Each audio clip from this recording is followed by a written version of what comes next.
Hi, this is John Curry, Director of Beeston Film Festival. Welcome. This is a short program, little preview program, introducing to you some of the best in the festival that we have coming to you over the next week. Some great films from all around the world. Enjoy.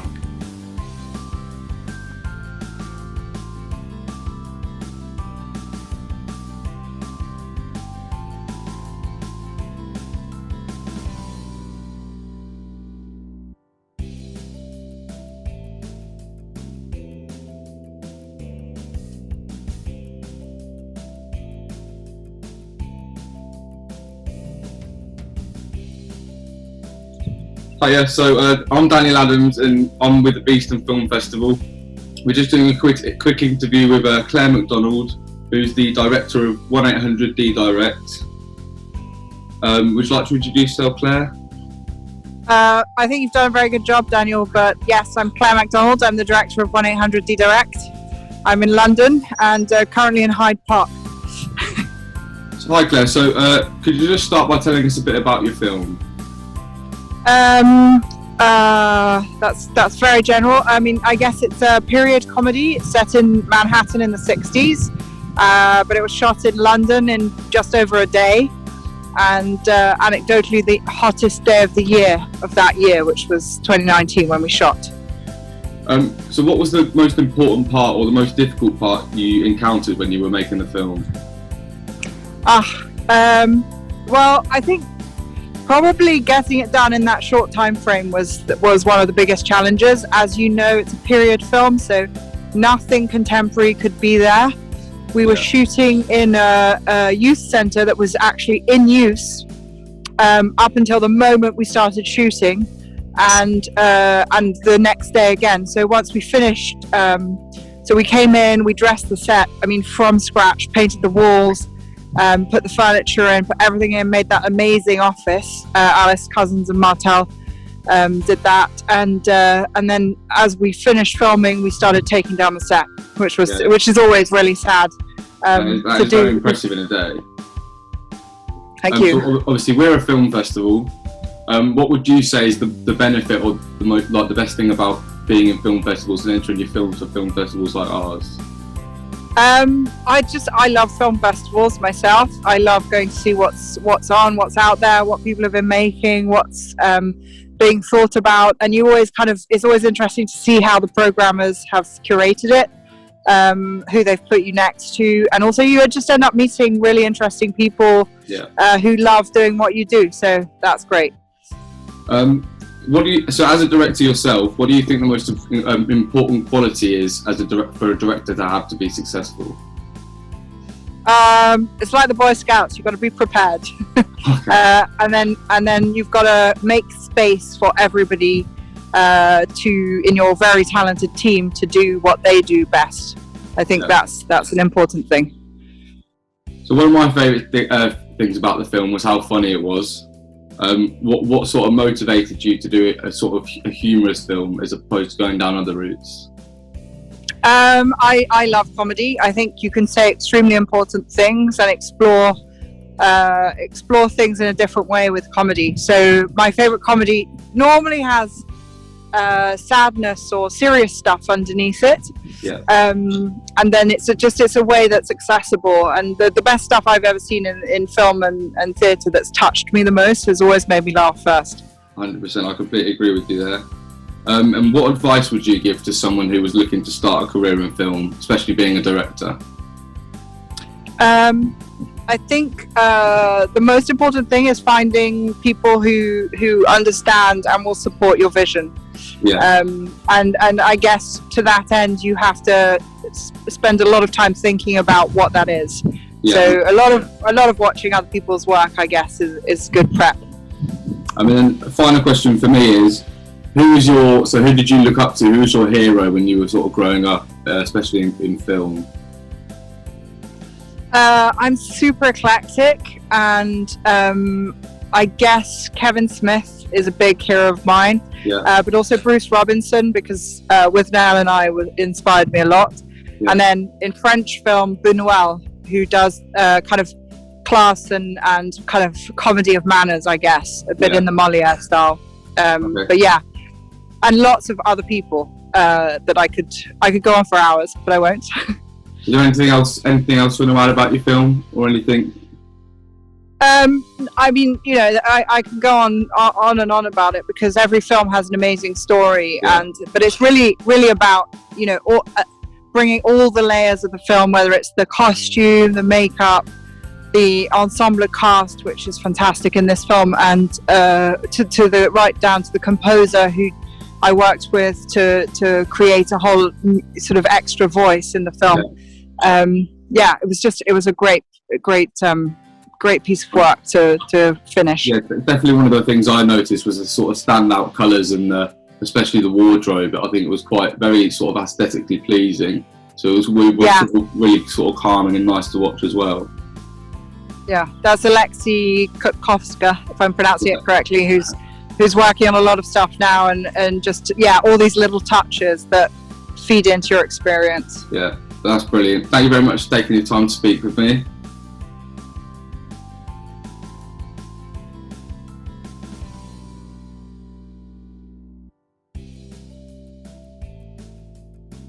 خب من یاسمین زیبا هستم از بیستین فستیوال با شما تماس میگیرم در مورد فیلم لاکیلس. میخواستم ازتون چند تا سوال بپرسم چون فیلم بسیار بسیار قشنگی بود.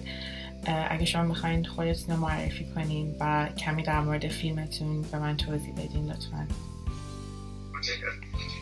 من امیر روحی هستم، مدرسه سینما خوندم و بعد کارشناسی هم سینما خوندم، گرایش کارگردانی و از همون سال فیلمسازی رو شد.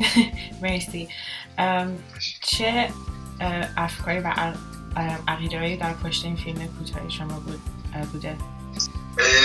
اگه بخوام بگم حقیقتا چیزی که وجود داره از یه ایده اومد توی فیلمنامه‌ای که برای من و اینقدر خود ایده فیلم برای من جذاب شد که دیگه ذهن من درگیر اون شد و خود به خود اتوماتیک اون توی ذهنم شد. انگیزه شما برای ساختن فیلم کوتاه چیه؟ ببین من به شخص سینمای کوتاه و سینمای بلند رو از هم تفکیک میکنم به خاطر اینکه واقعا سینمای کوتاه جسورتر و متفاوت‌تر و مخاطب خاص‌تری داره. این هم باعث میشه که تو دستت بازتر باشه برای خلاقیت و به دنبال مدیوم خاصی نباشی که مخاطب من اینو میپسندد یا نه نمیپسندد. فستیوال فیلم چقدر در پیشرفت شغلی شما مهمه؟ یه نقشی بازی میکنه واسه شغل شما؟ به نظر من فستیوال به شدت مهمه توی سینمای کوتاه. به دلیل جایی که فیلم میتونه دیده بشه با مخاطبش ارتباط بگیره فستیوالات حداقل فعلا شاید در آینده سری شرایط وجود چون تولیدات فیلم کوتاه به شدت زیاد. میشه بیشتر در مورد پیام فیلمتون بگین و آخر فیلمتون کلا پیام فیلم چی بوده؟ چی میخواستیم به کسایی که میبینن چه پیامی بدیم به ماهایی که فیلمتون رو دیدیم؟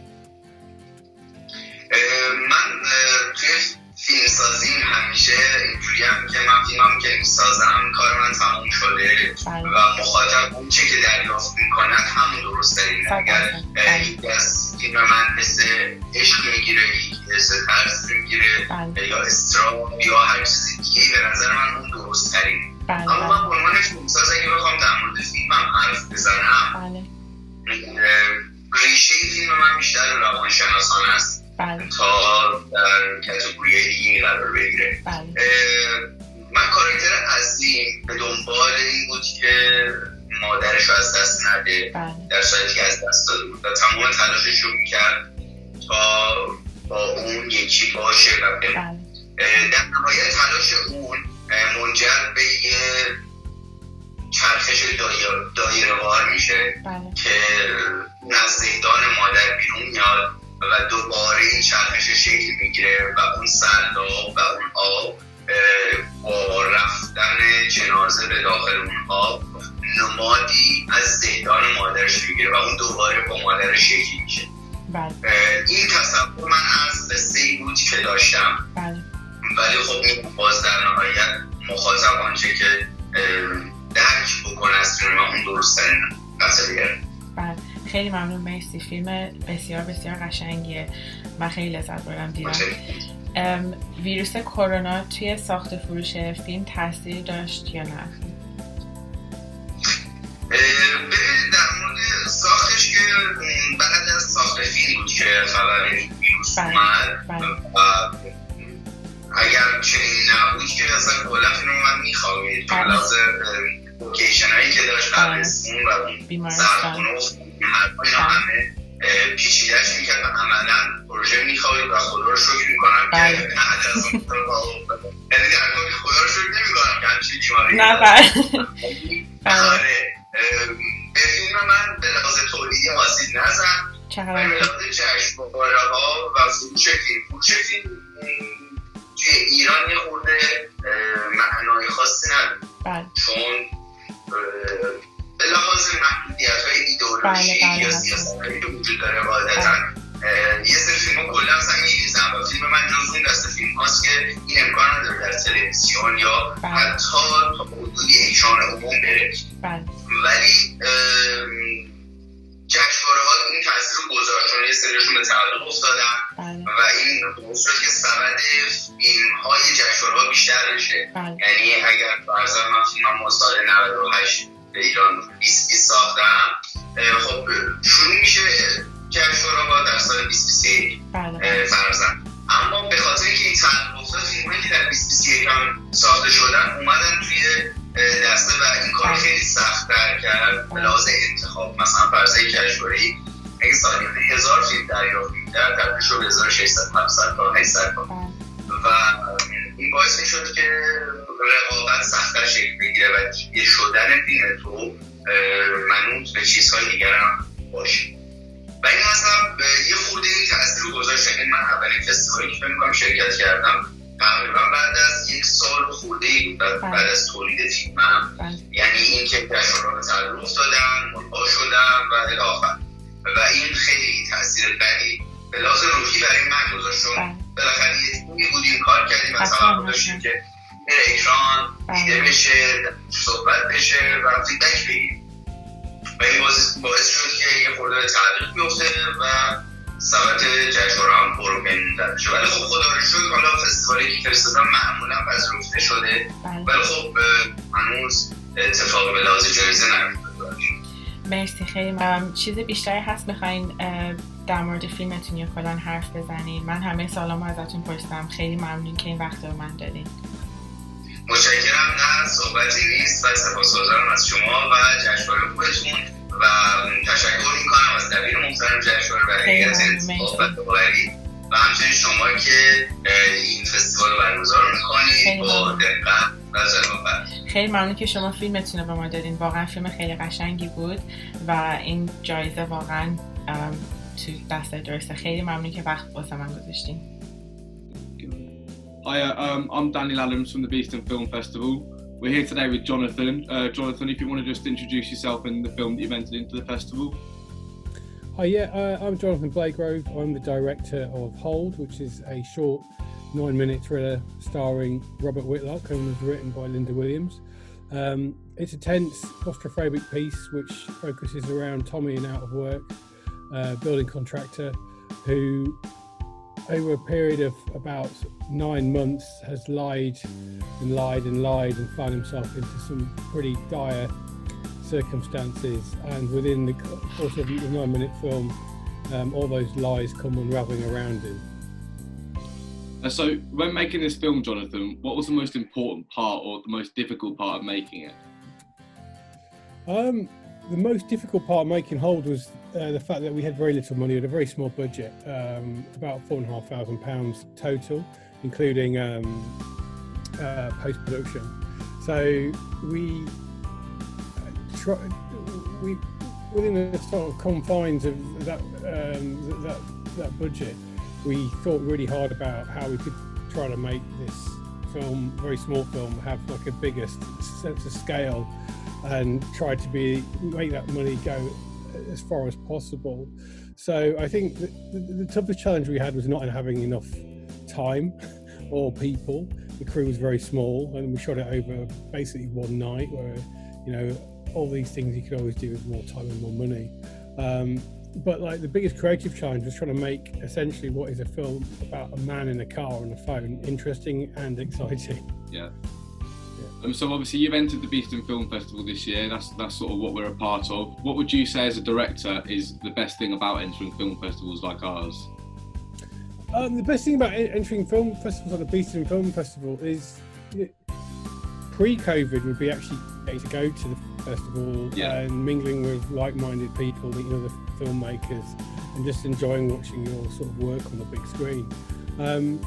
Hold's been in a few festivals digitally in COVID times, and that's actually been a very rewarding experience. I was a bit unsure how this thing would go down, like with digital screenings. But I found that the digital festivals to be just as rewarding. In fact, in some cases, finding that you're getting more and more people watching it than you would do in a physical festival.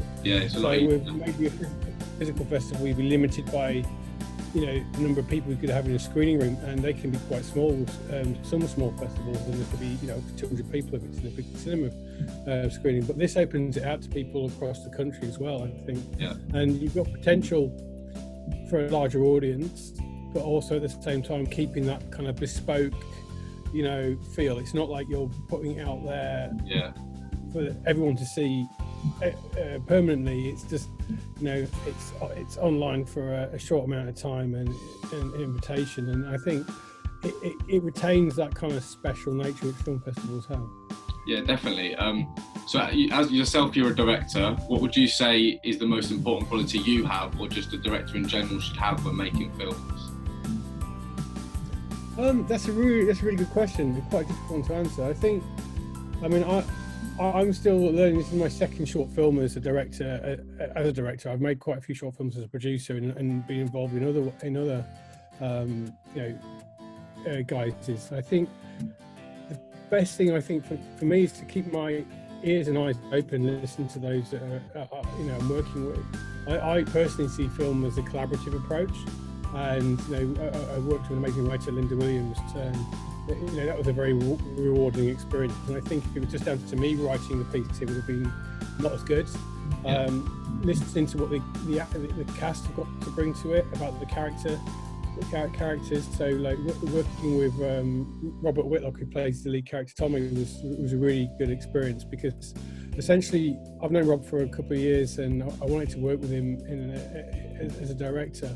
So we kind of tailored this film around him, but he also brought a lot to the character. It wasn't just going off what I wanted and what Linda wanted. He brought a lot to the table. So listening to him was fantastic. Listening to the rest of the crew, the sound design team, they brought a lot to it.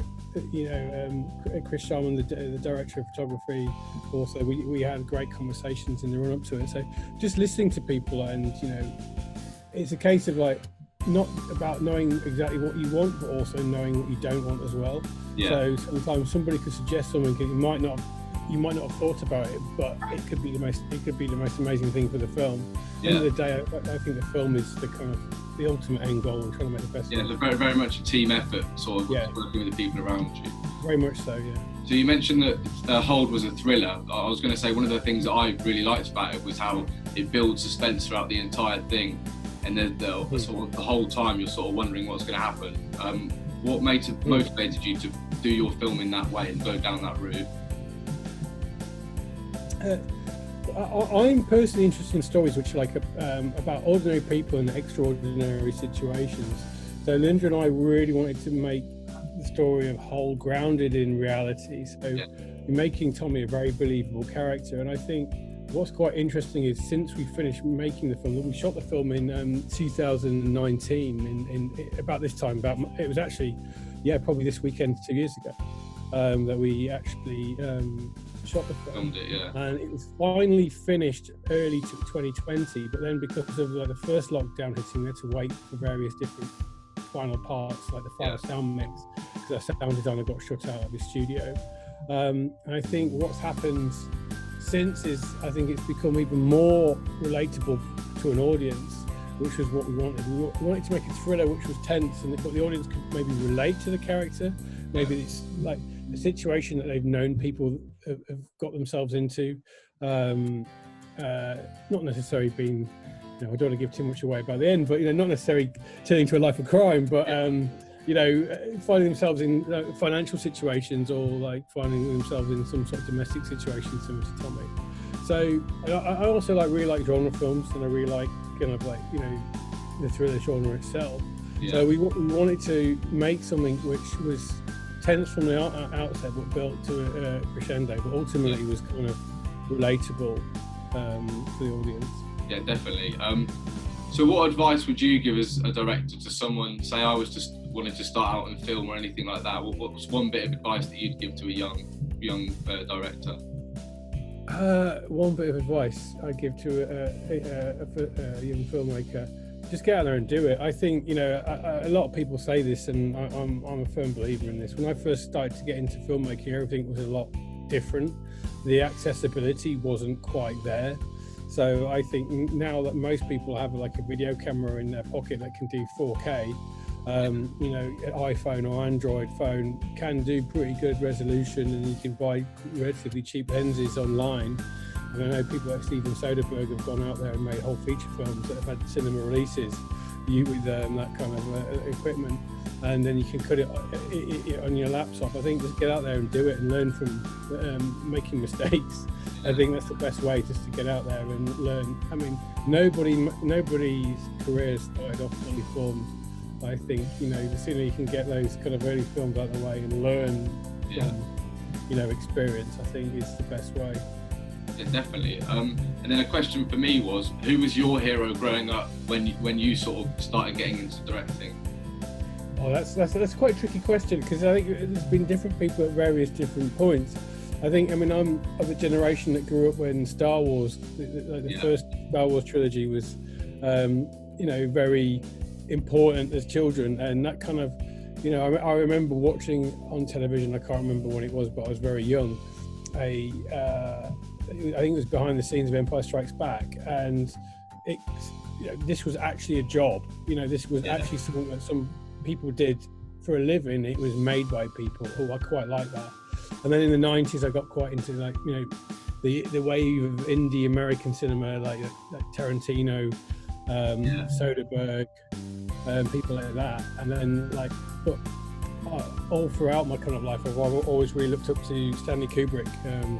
I think as a filmmaker, outstanding amount of independence, using studio money, and just an amazing visual storyteller. So there's been various different people at various different points, and there's still I'm still inspired by new filmmakers at the moment. I really like Lynn Ramsey. I think her work's spectacular. What the name is? It You Were Never Really Here with Joaquin Phoenix. I thought that was outstanding piece of filmmaking, which kind of was a genre thriller on one hand, like a hard-boiled crime thriller, but with this kind of strange art house piece as well. I thought it was fantastic. Well, that's all the questions I've got for you today. Is there anything else you want to add on about your film or the festival as a whole? No, just thanks to Beeston Festival for programming it. I know that there's a cameo role with Nottingham's finest, Vicky McClure, so there is a connection to the area, and it's great to have the film playing, albeit virtually in the sort of Midlands area. Yeah, well, on behalf of the Beeston Film Festival, I want to thank you for entering your film, and thank you very much for taking the time to talk with me today. No problem at all. Yeah, thank you very much. Qu'allez-vous? Bah écoutez, ça va bien, et vous? Ah oui, très bien, merci. Ouais, merci beaucoup d'avoir accepté de me parler de votre court-métrage Sondier.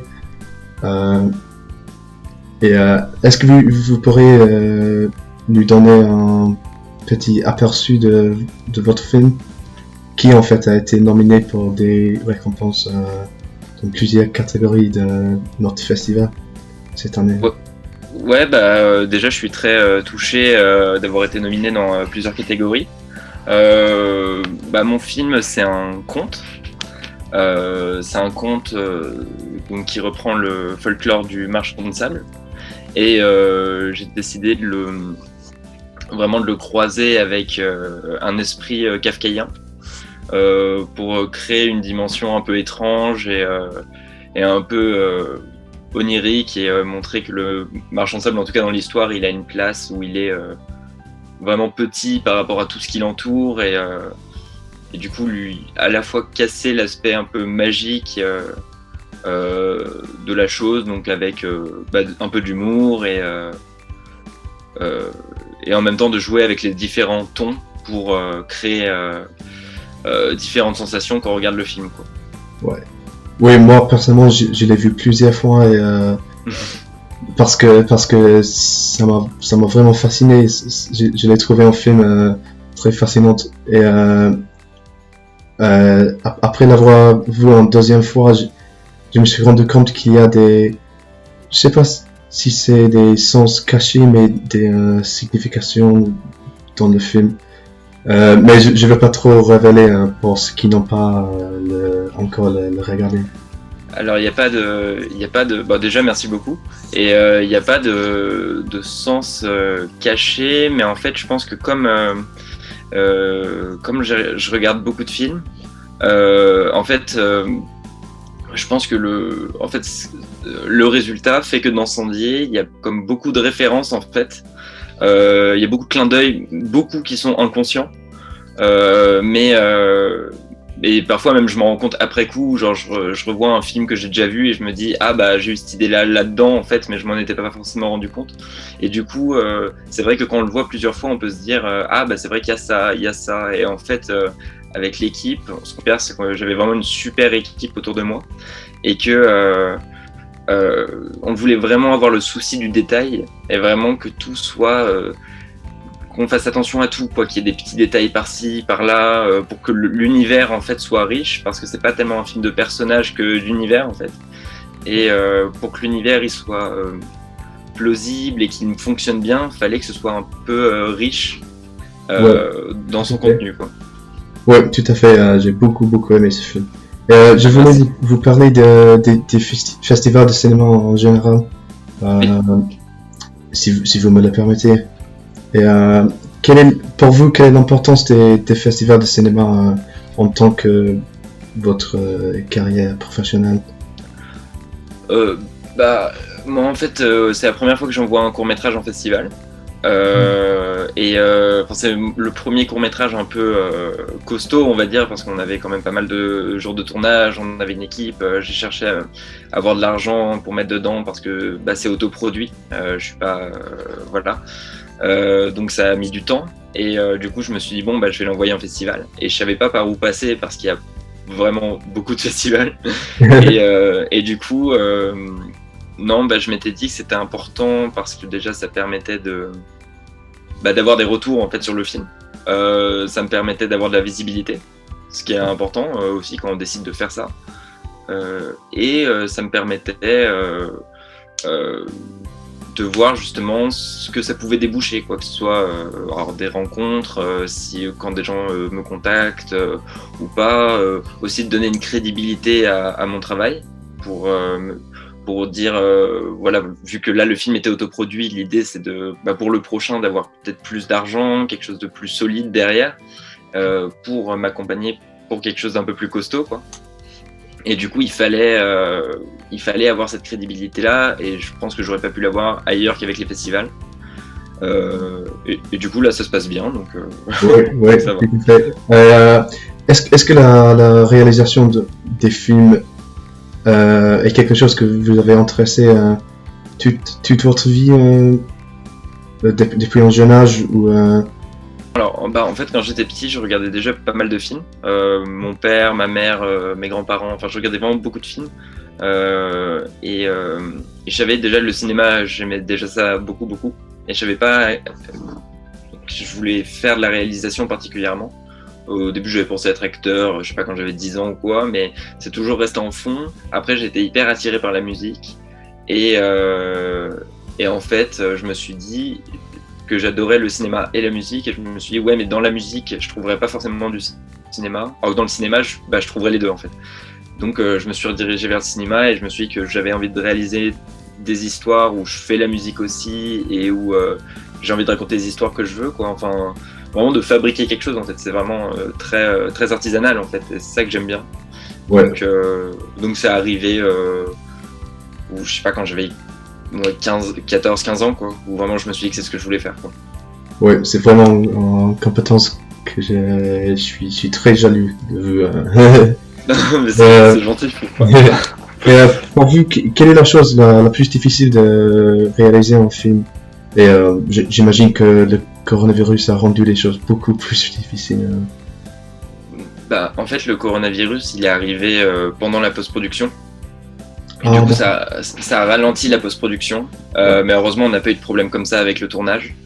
Mais à part ça, je pense que ce qui est le plus compliqué, je sais, en fait, déjà, je pense que ça dépend du film en fait en question. Je pense que là, par exemple, comme c'était pas tellement un film de personnage, mais c'était plus un film d'univers, et que j'avais vraiment envie de varier les tons, c'est ça qu'il fallait vraiment, je pense, bien réussir. C'était vraiment de savoir faire des espèces de montagnes russes entre les sentiments pour que le film marche, quoi.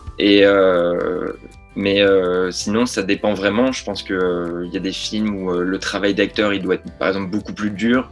Là, ça n'a pas été tellement difficile parce que je me suis entouré de très très bons acteurs et d'une super équipe. Donc vraiment, j'ai pu me concentrer sur vraiment ce que je voulais. Et voilà. Ouais. Oui, j'imagine que en équipe très forte, ça aide beaucoup pour vous personnellement. Ah oui, en fait, ce qui était super, c'est que déjà, la grande majorité de l'équipe, à part ceux que je connaissais pas avant le tournage, c'était des amis. Et après, j'ai rencontré des gens, du coup, avec le tournage, qui sont devenus des amis. Et tout le monde était vraiment super, quoi. En fait, j'avais vraiment une super équipe, et du coup, ce qui était hyper agréable, c'est que moi, j'avais juste besoin de leur raconter ce que je voulais. Et les gens quand ils étaient convaincus, en tout cas, on mettait tout en œuvre pour que ça se fasse.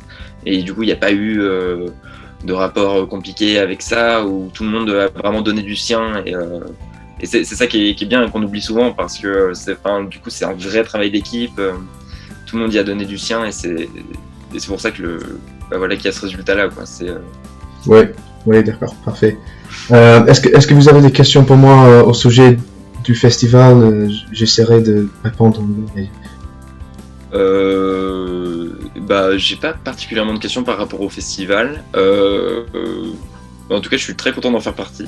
En plus, j'ai vu les prix. Je trouvais qu'ils étaient marrants avec les. Je sais pas ce que c'est, mais ils sont assez marrants. Non, mais je suis très content de faire partie du festival. Si je me posais la question, justement, j'imagine qu'il n'y a pas du coup de projection directement et tout se fait en ligne.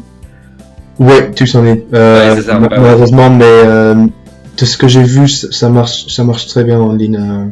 Ok, super. Ouais. Oui, c'est tout ce que j'ai à vous demander. Ouais. Merci beaucoup d'avoir donné votre temps de me parler. Il n'y a pas de souci, hein. Il n'y a aucun problème. Ouais. Ça m'a fait plaisir. J'ai vraiment apprécié notre discussion. Oui, c'est tout, je crois. Bonne soirée à vous. Merci beaucoup. Et bonne chance avec vos futurs projets. Merci.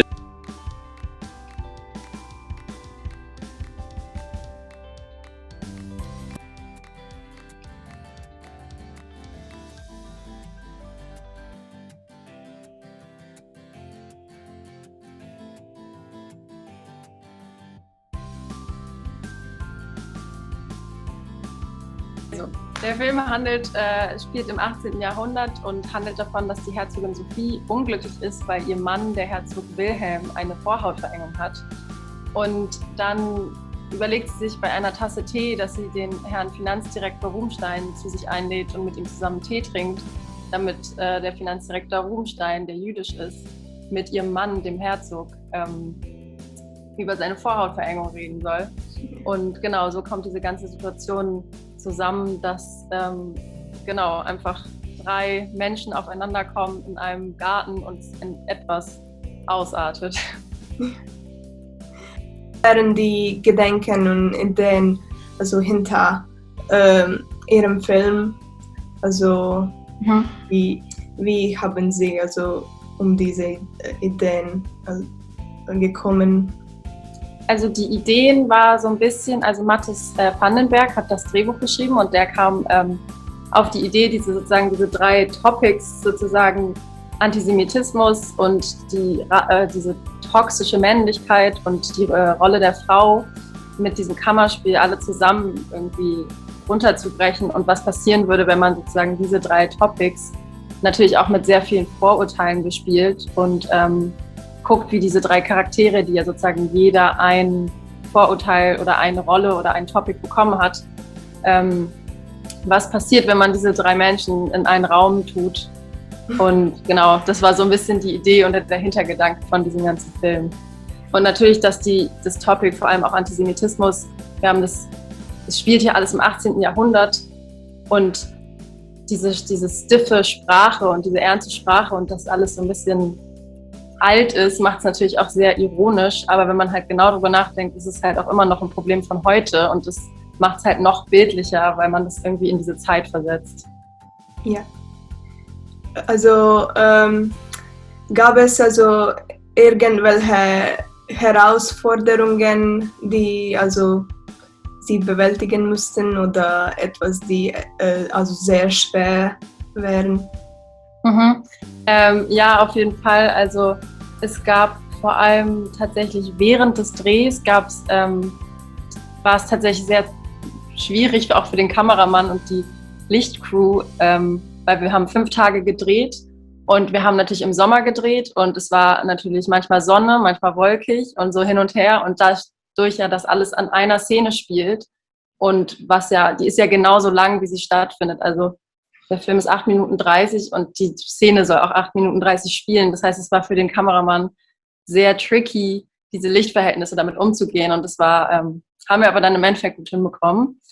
Und ein anderes, was challenging war auf jeden Fall wie man das inszeniert, also wie die Schauspieler spielen. Und dann habe ich mich entschieden, dass die halt super ernst und serious ihre Rolle spielen, damit sozusagen die Ironie irgendwie so ein bisschen rüberkommt und alles halt noch überspitzter wirkt. Das war so ein bisschen die Idee.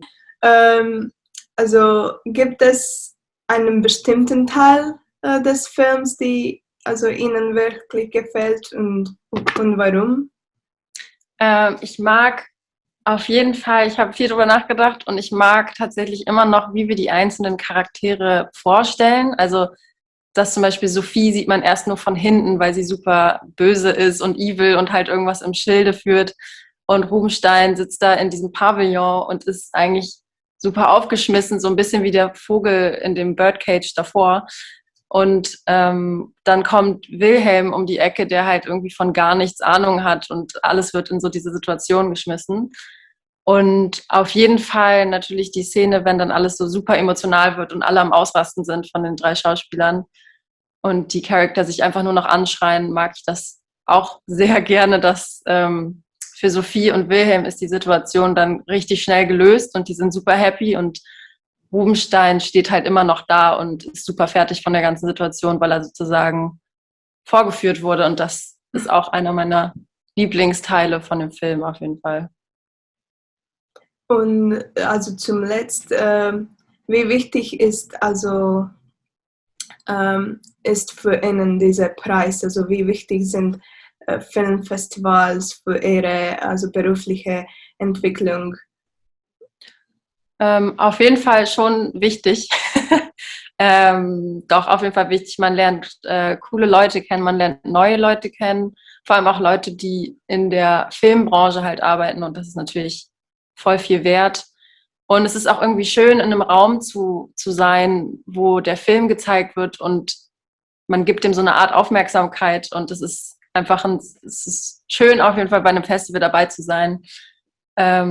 Ja, und natürlich auch die Partys und Leute kennenlernen. Das ist schon, kann man auf jeden Fall viel von lernen. Auch andere Filme zu sehen. Das macht auf jeden Fall super Spaß, ist super inspirierend und ich glaube, Filmfestivals sind super wichtig, vor allem auch für Kurzfilme, dass die überhaupt existieren und ja, die Filmbranche irgendwie so beschützt und am Laufenden hält.